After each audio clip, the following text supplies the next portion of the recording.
Hi, I'm Selena from Annie's Bookstop of Worcester, and I'm here with Dr. Daniela Owen.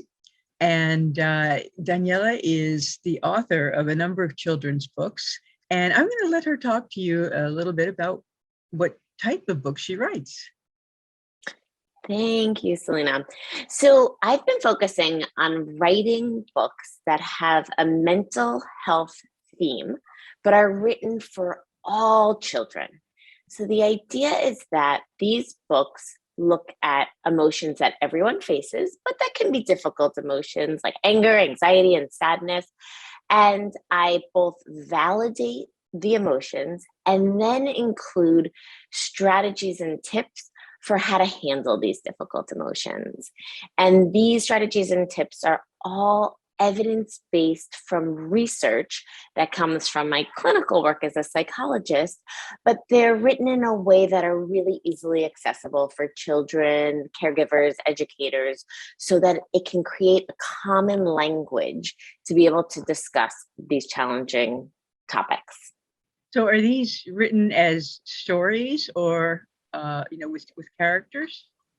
So the books are really beautifully illustrated with characters, but rather than having sort of a main character with a storyline, they're actually written in a format that's a little bit more teaching, but in a fun way. It doesn't really feel like you're teaching. So kind of explain situations that kids commonly find themselves in, and then helps them know what to do when they're in those tough moments. Okay. So, what can readers expect from your latest book? So the latest book is actually a latest series, and it's the Everyone Feels series. And this series tackles, like I was saying earlier, sadness, anxiety, and anger. And what they can expect are concrete strategies on what to do in response to these difficult emotions that have been shown to be helpful. A lot of times, parents and teachers will come to me and say, I don't know how to help this kid in this moment. And so these books are intended to help the child first and really empower the child to help themselves, and then help the caregivers or the educators as their support figures in how to handle difficult emotions. There are a lot of great books in the children's literature these days that are validating big and difficult emotions, but these books take it one step further and then actually offer suggestions of what to do that the psychological research has backed up and shown actually help improve mood, and give kids something to do in response when they're in that moment so that they can feel powerful and like they're coping rather than feeling helpless by the emotion. Um, Perhaps you could give us some of your credentials so that people will know um, Sure, why you're absolutely. certified to do this. Yeah, absolutely. So I'm a clinical psychologist. I have a specialty in working with children. And I have been working in this area for, gosh, over 20 years. I don't really want to say how old I am, but I've been working in this area. So started doing research, did my doctoral degree in this area, and then have been in private practice for over 12 years doing this work. So the stuff that I put into my books is my day in and day out work. And really, to be honest, I've been inspired by a lot of my patients, these kiddos who come to me and say things like, everyone needs to know this when I teach them a concept or teach them a strategy about how to respond. Why don't they teach this in school? Or my friends need this information. They need to have this too. And so that really was kind of my inspiration to write books, because these are universal concepts and strategies that kids really can benefit from. You just answered my next question. Sorry. No, that's perfect, which is what I'll was be the interviewer and the interviewee. which was what was your inspiration for these books? So that was great. And Yeah, and I'll say one more little tiny piece, Selena, which is the first book was born out of the start of the pandemic, where I, as a clinical psychologist who works with kids, was really feeling a little bit powerless myself, wanting to help more, seeing how stressed and uncertain and overwhelmed children in my practice were, in our community, friends and family, and really feeling like, how can I reach more children? Obviously, in a practice, you just see the kids that you see. And that's where I really started to explore other avenues to get information out that could be accessed by a much greater audience. And that was another piece of the inspiration that got the ball rolling. Mm-hmm. Okay. So as far as the book goes, what do you think draws readers to these types of books? Oh, that's a really good question. Well, I hope what draws them to these types of books is a greater understanding of social and emotional health and well-being. And I know social emotional learning is a big topic right now in schools, and I'm hoping that just being able to acknowledge that these emotions and these experiences are totally normal for kids, and then being able to arm them with a toolkit of things that they can do when they're in challenging situations would be what would encourage caregivers or educators to want to get these books for kids. Okay. So what were the steps that you took to bring your books to initial inspiration to finished books? The steps that I took. So I needed to find an illustrator because that's not my strong suit. And I know that a lot of children's book writers also sometimes illustrate their books. And I would imagine that process is really nice to be the one who could do it, but mine would look like stick figures and I don't think people would want to buy the books.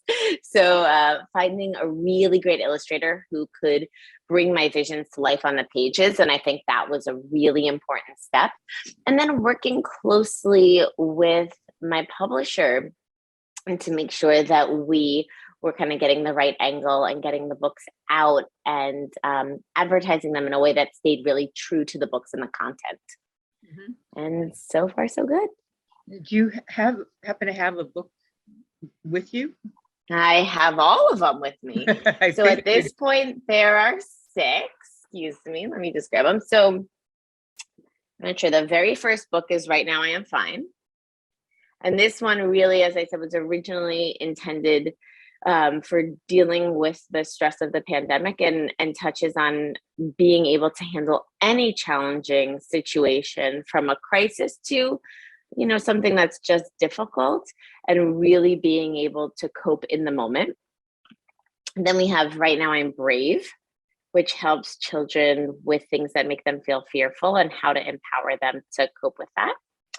We have Right Now I'm Kind, which is really intended to help children focus on kindness, especially where they're having a little bit of difficulty thinking about others and are really kind of focused on themselves.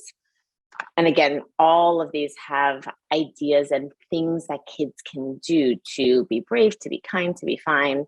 And then the second series, the Everyone Feels series, is right here. And so we've got Everyone Feels Angry Sometimes, Everyone Feels Anxious Sometimes, and Everyone Feels Sad Sometimes. And, I would say that the titles of these are really important to me because everyone does feel sad sometimes. Everyone does feel anxious sometimes. Everyone does feel angry sometimes. And so being able to acknowledge that and validate that right off the bat in the title, I think kind of leads you in the direction of where this book is going. It sounds like titles that adults could use too. It's true. I've had so many adults say to me, I use your books or I read your books. I've had parents say, I can't tell you how many times I've told myself, right now I am fine, which makes me feel really happy. And I'll tell you that the concepts in the books are all things that are applicable to adults as well as children, as well as teenagers. I just wrote them and packaged them in a way that's simple and intended for a younger audience. Wonderful. So what kind of research went into writing these books? And let's start with your newest series. Yeah, so it's a little bit funny. I think my process is almost a little bit backwards because I'm a psychologist first rather than a writer first. And so I think about writers as picking a topic and then researching it. Well, this is the stuff that I do every day in my practice. And so the research started with my clinical research pre-doctoral work, and then all of my doctoral research, and then ongoing continuing education that I do on a regular basis as a clinician, and then learning from my patients about the strategies that really work and hit home and how to talk about these. And so for me, it's like over 20 years of research went into these books, but they're things that I use and apply on a daily basis. Okay. So, what's your favorite research story? Do you have any favorite stories? My favorite research story. That's a good question. I think for me, it's really mostly about the brilliant things that kiddos say in my office, That's what I right? thought. And that really inspires me, right? Like I these aha moments where something clicks and they say something super smart, like, oh, I need to tell my friend Sally about this. This really fits with something she was saying on the playground yesterday, and it's like, oh, yes, they've got it. They've got the concept. This is really a universal thing for kids to understand and learn. And then it kind of comes to life, not only for this child, but then they're going to spread the information around. So I'm not sure if that's research, but those are the kind of moments that I really feel like, oh, these concepts need to be out there in the world in a bigger way. Okay. So, what can we expect from you in the future? Well, more along these lines. So I'm working on a series on resilience and really helping kids build resilience, which is a important quality that we can start in childhood and build for life, and is, as we know, a lifelong skill. And hopefully going to maybe do something for a little bit younger audiences as well. So I've got some things that I'm working on and playing around with, and I'm thinking and hoping to continue working with my illustrator, because we just have so much fun working together. And as I was saying earlier, she just has this way of bringing what I want to write to life in a way that I think is so beautiful and engaging. And so some more of this partnership for sure. What's your illustrator's name, just to give her a little credit? Golje Bychek. Yeah, she's incredible. And she's an extremely talented illustrator who specializes not only in children's books, but all kinds of illustrations. And we just formed this team together. It's been a really special thing. And what age range would you suggest your books with kids? Yeah, so I originally intended them for like the 4 to 8 set, but I have really been hearing from parents and grandparents of kids even as young as 3 saying that they're starting to read these to their younger kids, especially precocious little ones, and that it's been really helpful. And so it can go as young as 3. I also have parents of 9, 10, 11, 12-year-olds who have said, I know these are picture books, but I happen to read these with my 11-year-old, and this was really helpful. So again, the concepts are not only for 4 to 8-year-olds, and the research does not only extend to them, it extends up and down. But the language that I used was kind of targeted at that age range. Okay, that sounds great. I have some questions for you about being a writer. Sure. Even though I know you're not just a writer, you're right. You're a psychologist. So what's your favorite part about being a writer?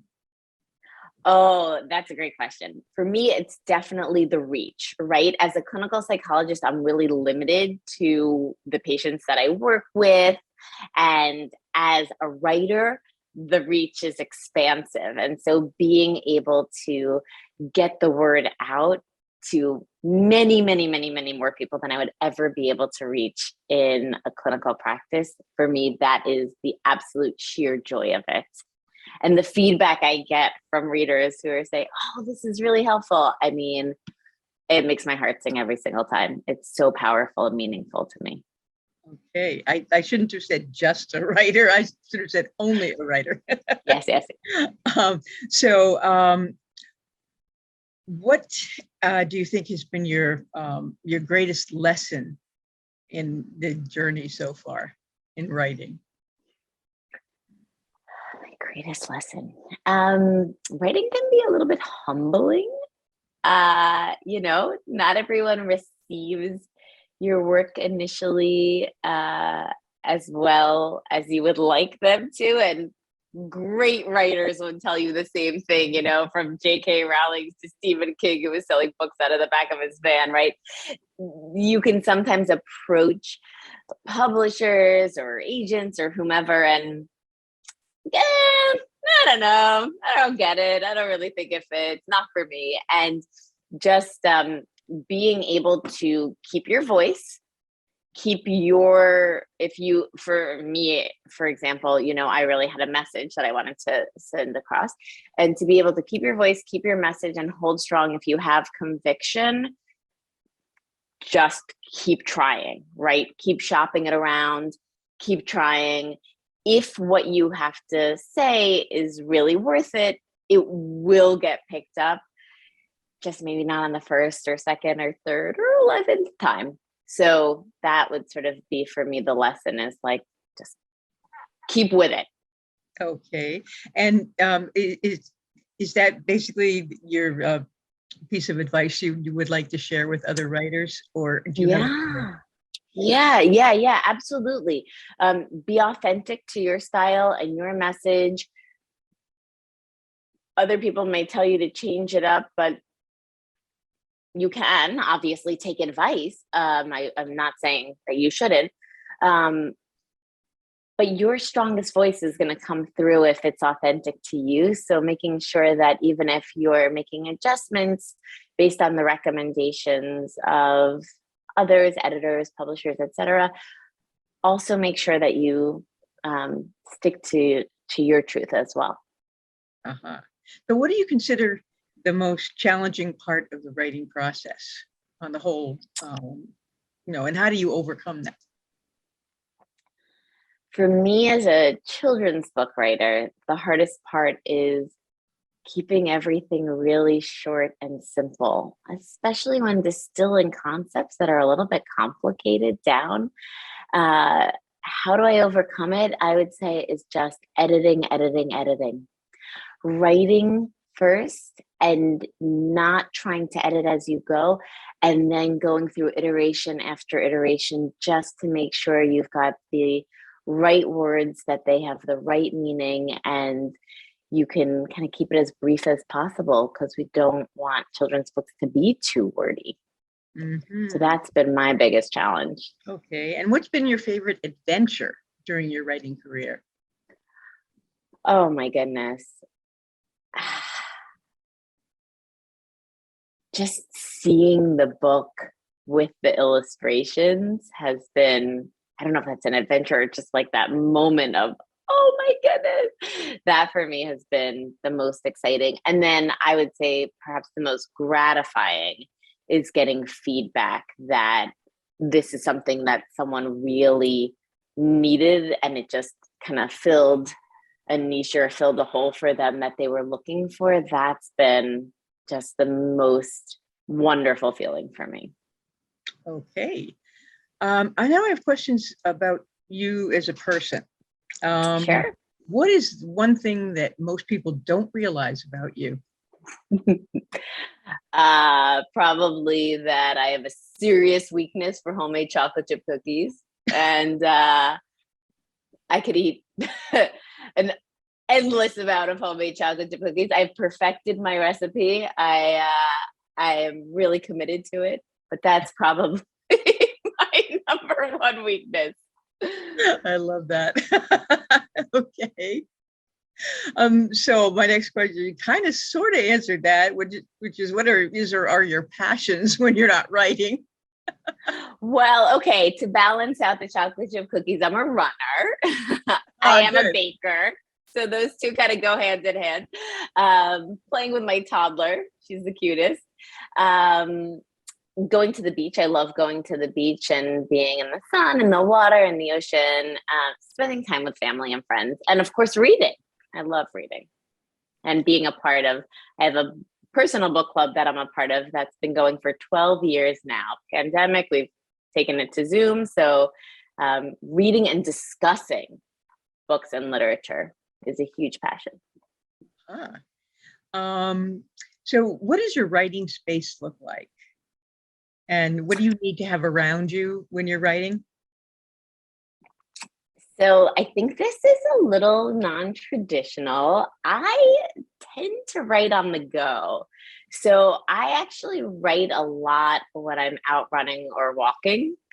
I think that the motion and the movement, and it's sort of my like almost meditative time, and really being able to think about these concepts and have I just like kind of talk to myself and write books in my head. In fact, that's how Right Now I'm Fine was written. I got back from a run and I said to my husband, I just read a children's book and I actually think it's pretty good. And he just handed me my MacBook and he said, go. And he's my biggest supporter and my biggest help in this process. And he was right. And so that's how that one was born. So I would say I need to have scenery around, maybe a nice even sidewalk so I don't trip.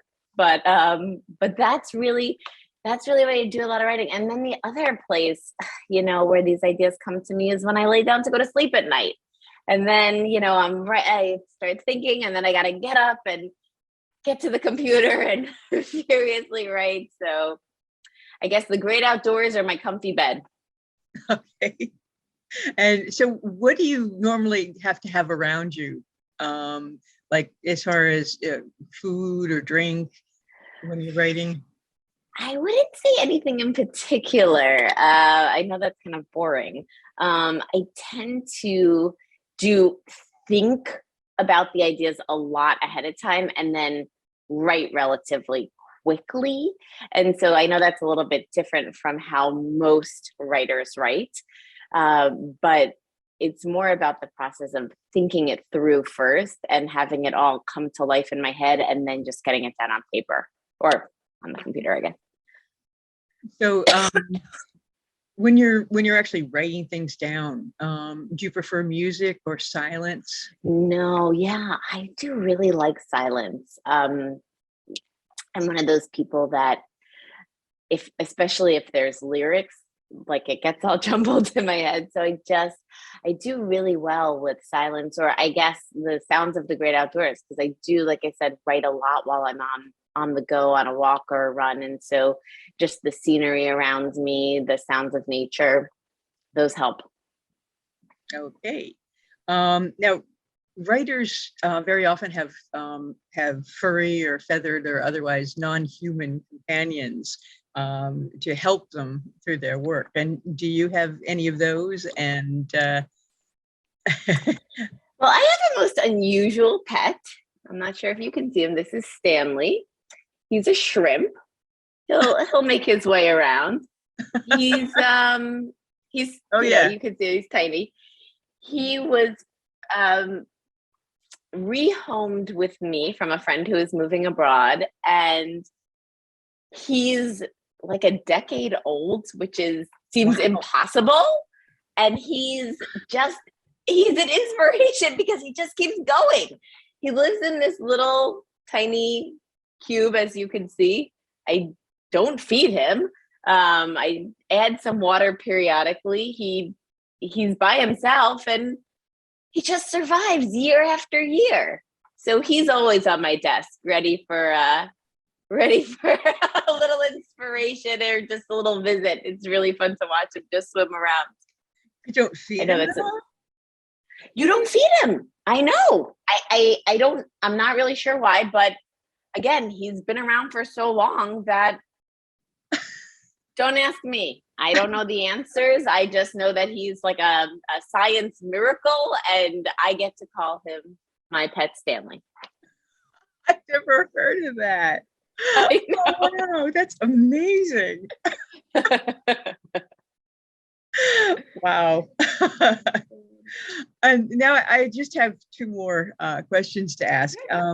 Where can people find your work aside from Annie's Bookstop of Worcester, of course? And we can get all of your books for you. Yeah, yeah. And, for any of the viewers, and you can call us at 508-796-5613, or you can send us email at orders@anniesbooksworcester.com. And where else can people find your books? So you can buy them on Amazon. They're all up on Amazon, and then they're also all offered directly through the publisher, Puppy Dogs and Ice Cream Books. And if you just put Puppy Dogs and Ice Cream Books into your browser, it will come up and you'll be able to see the books right there available as well. Great. And my last question is, how can we follow your work and share your awesomeness? Oh, that's so sweet of you. Well, it is. I'm so glad you asked that, because that's my New Year's resolution, is to be better at posting on social media. So I have a Facebook author page, which is Dr. Daniela Owen author page. Also, same Dr. Daniela Owen on Instagram. I have a YouTube channel that's Dr. Daniela Owen, in which I have some like little video tips. So if you would rather watch in video format, I've got those. And then at drdanielaowen.com, so DRDANIELAOWEN.com, all one word.